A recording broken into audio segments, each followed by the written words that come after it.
আপনারা দেখছেন বার্তা এক নজর। বিদ্যুৎ স্পৃষ্ট হয়ে একই পরিবারের 4 জনের মৃত্যু গজলডোবা এলাকার টাকিমারিতে। মৃতদের মধ্যে পরিবারের কর্তা, তার স্ত্রী, তার ছেলে এবং মেয়ের ঘরের নাতি।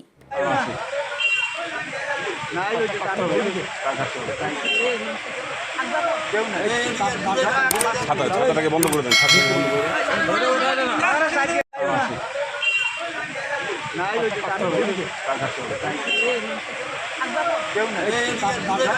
ছাতাটাকে বন্ধ করে দেন।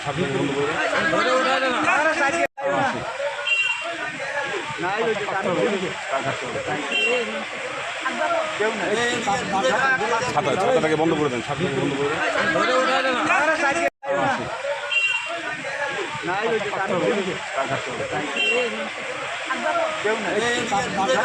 ছাতাটাকে বন্ধ করে দেন।